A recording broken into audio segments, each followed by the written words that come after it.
Good morning, everyone. So, with reference to tracking data, in previous class we have seen that a sequential lobing technique under angle tracking in order to know track information at a path of the target. In that sequential lobing case, the principle is the radiation pattern is positioned in different directions. With reference to each direction, the echo is received from the target. Suppose if the target is on the tracking axis, there is no difference in amplitude of the echo with reference to each and every position. Otherwise, the different amplitude echoes can be received. So by taking the difference between one echo to another, the error signal will be generated.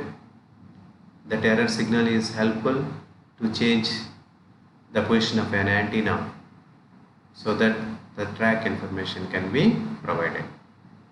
Now, coming to another technique called conical scanning.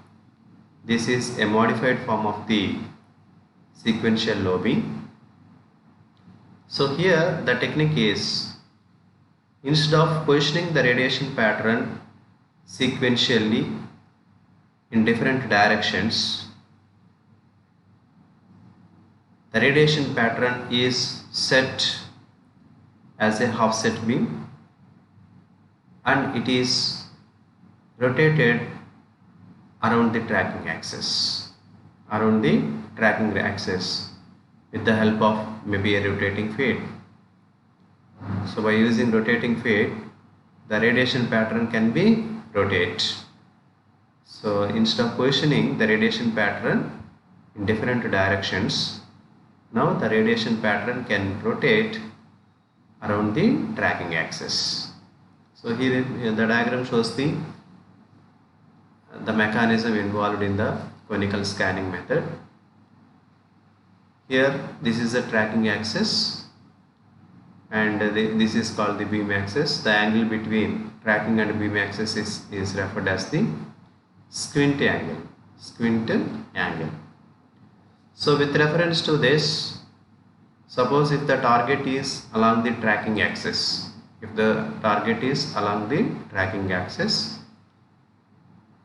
with each and every rotation or in the rotation of the radiation pattern with reference to tracking axis, always the target can intercept the radiation pattern in this position only.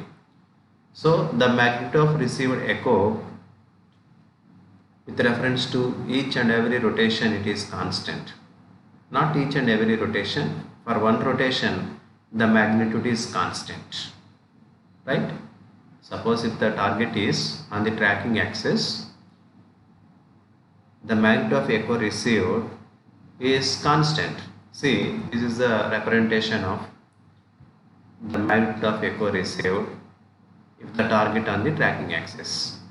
Otherwise, suppose if the target is not on the tracking axis, so based on the different positions of the radiation pattern, the different positions can be intercepted by the different positions of the lobe can be intercepted by the target, so that the magnitude of the echoes received can be changed like this.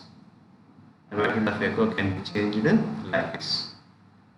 So this, the magnitude of scan can be depends on the scanning frequency, the squint angle, and also the angle between tracking axis and the line of sight of the target. Okay, so on these three can affect the amplitude of the received echo. Okay, now this is the received echo with reference to tracking axis, with reference to conical scanning case. So again, using the same principle of sequential lobing, that is by knowing the difference between the amplitude of one echo to another, the error signal can be generated. and it is applied as an input to the servo mechanism, so that the position of the antenna can be changed, and finally it provides the tracking information with reference to target.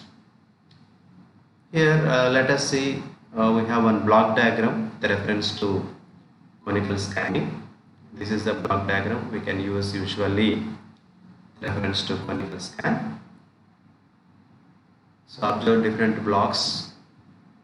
The top blocks, that is transmitter, duplexer, receiver with UIGC, second detector, range gated blocks, are the general radar section, radar block diagram, including transmitting and receiver blocks.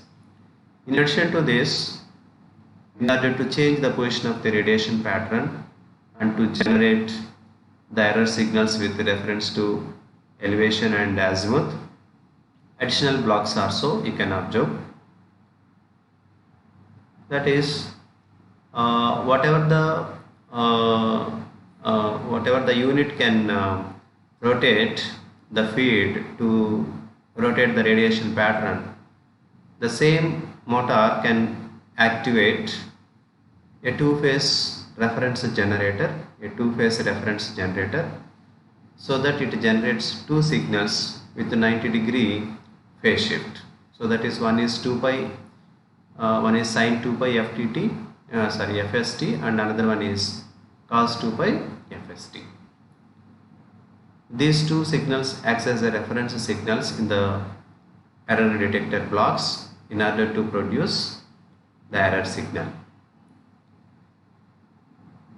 And the rotary joint is the rotary joint from the antenna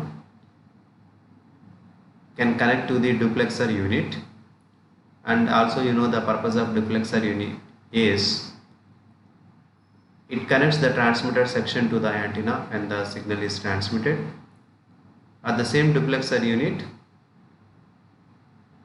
in the receiving case, it disconnects the transmitter and connects the antenna to the receiver blocks. So after second detector, the scanning modulation, the scan amplitude modulation can be separated, and this is usually called the error signal. Okay, so that is with reference to the reference signals. When you use those are in the elevation angle error detectors. Similarly, azimuth angle error detectors can generate the error signal with reference to elevation and also the error signal with reference to azimuth angle.